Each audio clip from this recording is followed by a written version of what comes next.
se produce una invasión de campo prácticamente. Nosotros tenemos una panorámica.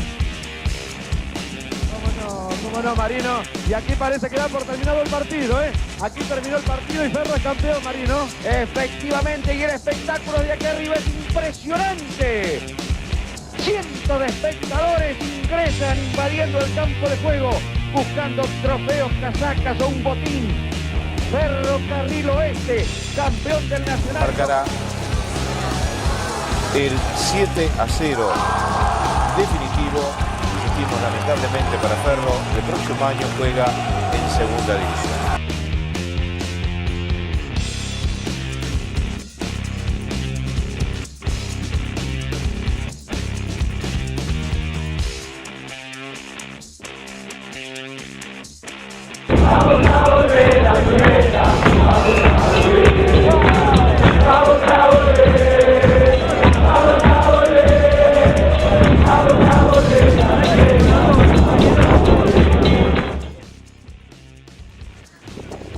Ferrocarril Oeste celebró este 28 de julio sus 120 años desde su creación, pero 11 días antes del aniversario se cumplieron 24 años desde su último partido en la primera. Una generación entera no vio al verdolaga jugar en la máxima categoría del fútbol nacional. Pero ¿qué pasó con ese equipo de los 80 que maravilló al país? ¿Por qué nunca pudo regresar? En esta investigación te lo vamos a contar.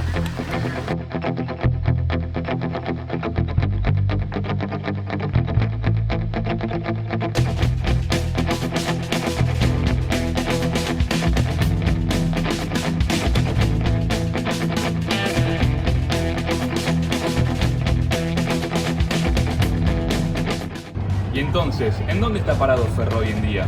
Bueno, en el fútbol el verdolaga sigue intentando buscar el ascenso, se mantiene en esa B nacional y va otra vez por la gloria.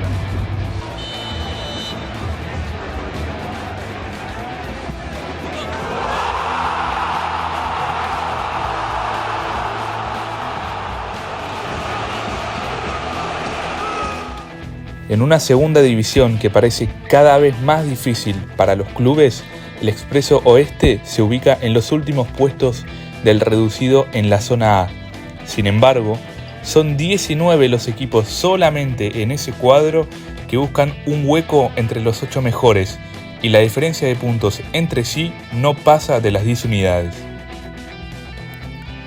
En los últimos 15 años, Ferro sufrió bastante en la categoría.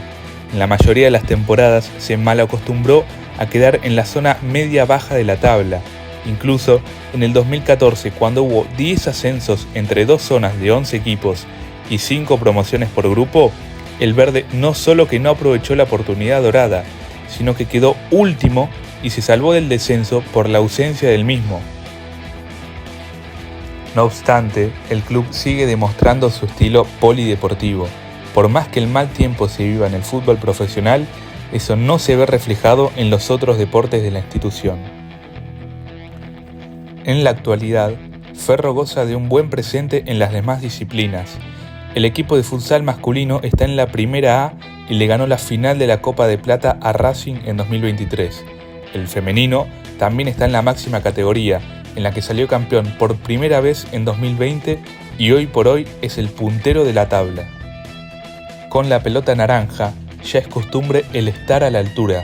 La plantilla de las mujeres viene de levantar el título de la liga el año pasado, mientras que el plantel de los hombres, a pesar de haberse quedado a un punto de avanzar a la reclasificación de esta campaña, es un habitual de primera. Por último, en el hockey, tanto el masculino como el femenino se ubican en la B del torneo ABA. El lado positivo para el fútbol es que el club encontró una mejoría en esta década. En 2 de los últimos 3 años logró clasificar al reducido. En 2021, luego de un gran campeonato, Ferro llegó a las semifinales contra Quilmes. Un 1-1 en la ida dejó la mesa servida para un encuentro que se viviría como una final. Lamentablemente, para el equipo de Caballito, le cobraron en contra un penal polémico a 15 minutos del cierre del encuentro y el resultado fue 1-0 para el cervecero. El que perdió la semifinal con Quilmes, que nos cobraron un penal que no era un equipo que yo veía muy fuerte. esta fue la vez que más cerca estuvo Ferro de volver a primera después de los 24 años que estuvo en la B Nacional. Una gloria que parece muy lejana, pero que ya todos conocemos. Todos firmes menos Ocelot en el área. A Cañete, Troco, jugada de peligro, Juárez, Cañete, Márcico, todo en el área, centro, falla un hombre, entró Roquia, ¡gol!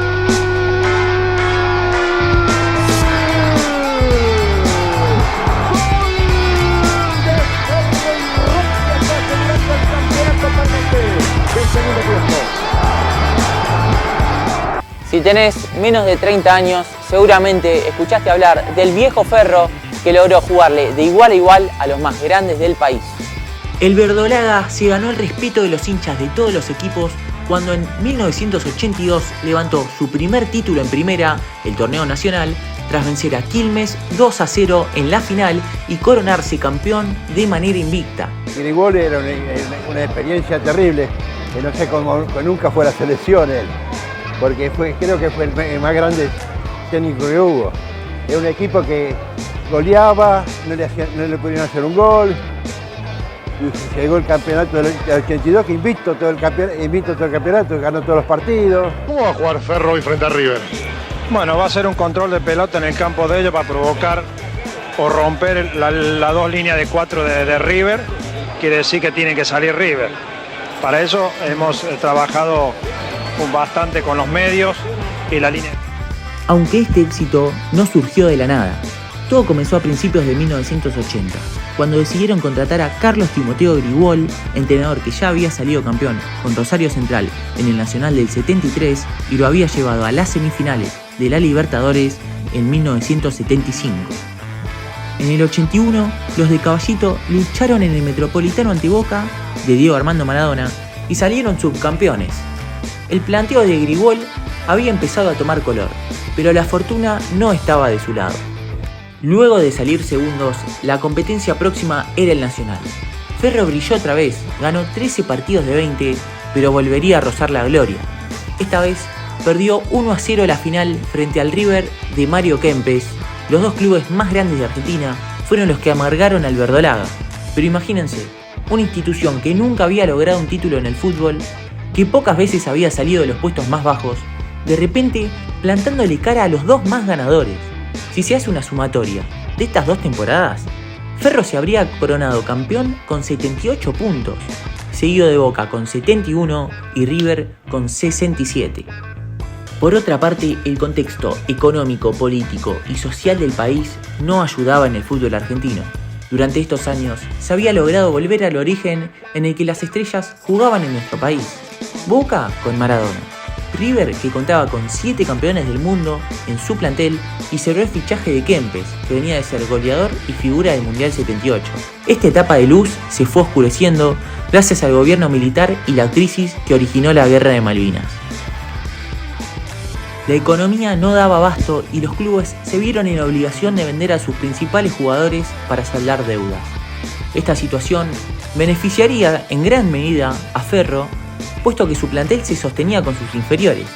Además, mientras más figuras se vayan de la competencia, mejor. Luego de estar tan cerca en ambos torneos, Ferro conseguiría la gloria en el Nacional del 82. Caballito era una fiesta. El club más importante en el barrio había logrado su primer título profesional en una época en que las figuras abundaban. Aunque no todo sería felicidad luego del trofeo.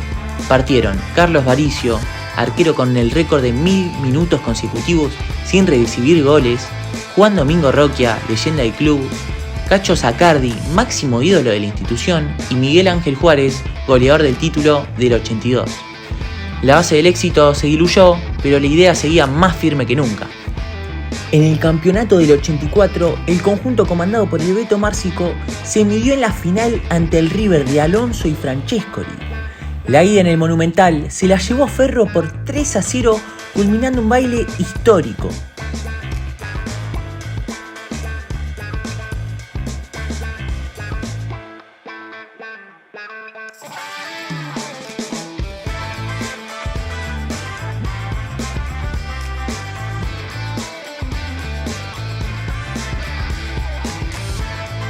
La vuelta ganó 1-0 y se suspendió 20 minutos antes por incidentes de los hinchas de River.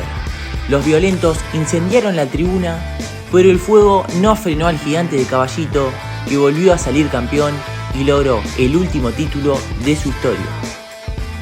Lo que destacó también a Ferro sobre otros clubes es que no solo triunfaba en el fútbol, sino que en los demás deportes arrasaba. 3 veces campeón en básquet masculino, 9 de handball femenino, 10 títulos en handball masculino, incluyendo un campeonato mundial, tricampeón en natación, tetracampeón en vóley masculino, entre otras más disciplinas. Todas estas hazañas, increíblemente, fueron solo en 10 años. Además, Ferro era uno de los clubes con más socios del fútbol argentino.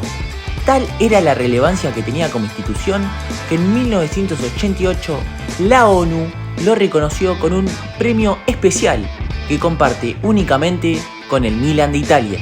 Esta institución es un ejemplo de solidaridad y principios internacionales, ya que a pesar de ser su origen esencialmente privado, ha hecho de la difusión del deporte y de la educación física un verdadero objeto institucional y ha demostrado en las competencias internacionales, debido a sus éxitos, cómo se pueden complementar el deporte recreativo y comunitario con el deporte de competición.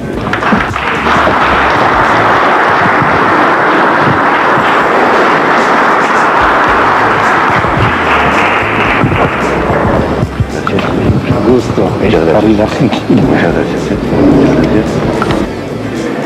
Es muy difícil expresar en palabras lo que uno siente en este momento, pero vale recordar unas pocas frases que incluimos en la presentación de nuestro club. Decíamos, cuando recibimos la noticia de que la Organización de las Naciones Unidas para la Educación, la Ciencia y la Cultura había resuelto distinguir al Club Ferrocarril Oeste, nuestro club, con el fin de recompensar los servicios eminentes prestados a la educación física y al deporte, no solo nos sentimos sumamente halagados, sino que pasada la emoción inicial, el hecho de haber sido nominados entre las mejores instituciones del mundo nos hizo tomar conciencia que habíamos accedido a una de las máximas aspiraciones de cualquier entidad, pues nos obliga a realizar una retrospectiva del pasado y mirar hacia el futuro.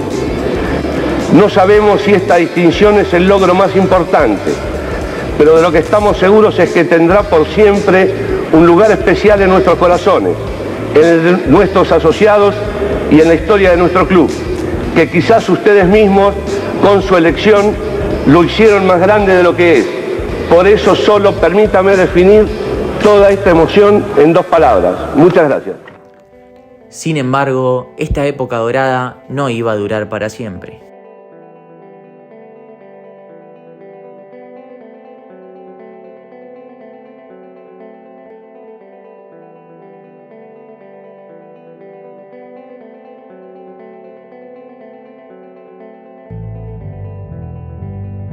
Las figuras que se consagraron se fueron, y los 90 fueron una etapa muy dura para Ferro, que no pudo acostumbrarse a la gloria que cosechó en los años 80. Su mejor campaña en la década previa al nuevo milenio fue la de la Apertura 1992, también bajo el mando de Grigol, en la que consiguió el 4º lugar. Luego se convirtió en un equipo recurrente en la tabla baja del fútbol argentino y nunca más pudo posicionarse por encima del puesto 10. Pero esta crisis de Ferro no era solo futbolística, todo lo contrario. La institución estaba en caída libre y uno de los motivos principales de ese derrumbe fue el cambio de paradigma en la política nacional. Con Carlos Saúl Menem en la presidencia y el plan de convertibilidad, la Argentina transitó un nuevo rumbo en el que lo privado era lo primordial y la clase media cayó notoriamente en su día a día. Estos cambios a nivel país generaron, entre otras cosas, que a Ferro, 10 años después de su segundo campeonato nacional, le quedaran 15.000 socios, una cifra muy lejana a aquella que rondaba los 50.000 en su época dorada. A esto se le sumó la salida de su histórico presidente Santiago Leiden en 1993, después de 30 años consecutivos de mandato. A partir de ahí, Ferro no pudo retomar jamás el rumbo de lo que había conseguido tan solo una década atrás. A la salida del histórico mandamás la siguió la gestión de Felipe Evangelista, que no supo manejar la situación crítica que se le venía encima al verdolaga, por lo que 3 años después perdió las elecciones ante Marcelo Corso, quien profundizó aún más la catástrofe y se vio envuelto en la polémica de las tierras que eran propiedad de Ferro e iban a convertirse en un predio, y que finalmente fueron vendidas al Organismo Nacional de Administración de Bienes del Estado. Ninguno supo estar a la altura de Santiago Leide. Bueno, es una situación no cómoda, es una situación difícil, pero no imposible. Yo creo que llegar a esta situación, aparte de perder dinero, lo más importante que perdimos es prestigio, y el prestigio no se compra con plata. Hasta que llegó lo peor. 2 años consecutivos saliendo último llevaron al equipo de Caballito a descender al Nacional B y jugar su último partido en la primera división el 17 de julio del 2000, para nunca regresar a la máxima categoría. La catástrofe no quedaría ahí, ya que al año siguiente el verdolaga volvió a perder la categoría y terminó en la primera B. Del Ferro gigante y campeón de los 80 solo quedaría el recuerdo. Sumado al mal momento deportivo, la crisis económica que venía acechando al club tocó su punto más alto hasta dejarlo en quiebra a fines del 2002, lo que complicó más aún a una institución que ya padecía sus peores días. Nosotros cobrábamos por ahí los sueldos un porcentaje todos los días, que era el 10%, entonces quizás se iba atrasando un poco no, cada vez más se atrasaba más los sueldos y eso. Más allá de la buena voluntad de los socios, que era lo que aportaban, siempre era muy difícil porque por ahí cualquier inconveniente y no tenías una cabeza como presidente como para ir a hablar, y era complejo el momento, las instalaciones no son lo que es hoy. Para este momento contaba con tan solo 4.500 socios. El derrumbe fue catastrófico. La acumulación de deudas que sumaban más de 7 millones de dólares condenaron a Ferro a un escandaloso fideicomiso que tardó 12 años en poder levantar y que dejó a los responsables de esa privatización bajo investigación de la justicia por irregularidades bajo su manejo de la institución. Rodolfo Herrera, el juez que declaró quebrado a Ferro, fue condenado a 3 años de prisión por los delitos de cohecho calificado en grado de tentativa, negociaciones incompatibles en el ejercicio de la función pública, administración fraudulenta y enriquecimiento ilícito. Y Gustavo Macardi, quien estuvo a cargo del gerenciamiento, fue considerado partícipe necesario de las negociaciones incompatibles que le imputaron a Herrera. Aunque de a poco, el verdolaga fue levantándose. El 7 de junio de 2003 consiguió volver a la B Nacional y nunca más descendió. Y lo más importante, pudo salir de la quiebra gracias a sus hinchas, que en 2014, usando parte del dinero ingresado por los derechos de formación de Federico Facio, pudieron cancelar las últimas deudas necesarias para terminar con la tutela del Poder Judicial a través de un órgano fiduciario y volver a ser gobernados por sus socios. A lo largo de esta nueva etapa, el club de Caballito se quedó a las puertas del tan esperado ascenso en varias oportunidades. Y, aunque para los hinchas del Ferroviario sea una herida incesante, el equipo está cada vez más cerca de volver al lugar que le pertenece. Y ahora, después de todo esto, nos seguimos preguntando, ¿por qué Ferro nunca pudo volver a la primera? Bueno, la respuesta no es tan sencilla, porque no hay un solo motivo. De hecho, todo lo contrario. El conjunto de causas fue lo que llevó al club de Caballito a pasar su etapa más oscura de la que aún no logra salir del todo. El plan de la convertibilidad y el gobierno de Menem fueron el primer golpe que recibió el verdolaga, que comenzó a perder socios y consigo ingresos, algo inesperado para un equipo que pasaba por sus mejores momentos. A esta época mala la siguió un conjunto de malas dirigencias que no supieron manejar y poner de pie a la institución. Esto desembocó en el problema mayor, y quizás la causa más poderosa del por qué Ferro nunca volvió: la quiebra. Llegó en el peor momento posible. Con la crisis del 2001 fresca, el Ferroviario no tenía nada fácil salir de ese duro momento, y menos aún cuando los encargados de impartir justicia usaron al club para beneficio propio. Ferro dejó de poder incorporar jugadores, y así el tiempo pasó. Ferrocarril Oeste se acostumbró a ser un equipo de la B sin darse cuenta. Si bien el salir del gerenciamiento en 2014 fue un paso muy grande en el camino de la vuelta a primera, del que se quedó a las puertas en varias oportunidades, aún no pudo dar ese salto de calidad para volver a la grandeza a la que supo llegar en los años 80, y que hace que hoy en día se siga extrañando al viejo Ferro en la categoría máxima del fútbol argentino. Pero bueno, estaba en primera, era un equipo grande, con mucha historia, como es, obviamente un equipo con mucha historia. Pero bueno, te decía recién, es fundamental que pueda llegar el momento de estar ahí primero. En el 80 era el club, no te olvides que tenía 50.000 socios, Ferro, era el equipo que más socios tenía en el país. Ahora tenemos apenas 15.000. Se levantó más o menos, pero no llegamos nunca a lo que era el 80. Todos quieren que ascienda Ferro, es una realidad, mismo los equipos de primera división, porque es una institución modelo para la B Nacional. No creo que no hay instituciones como Ferro en la B, y bueno, teníamos que tratar de aprovecharlo y en lo posible tratar de subir.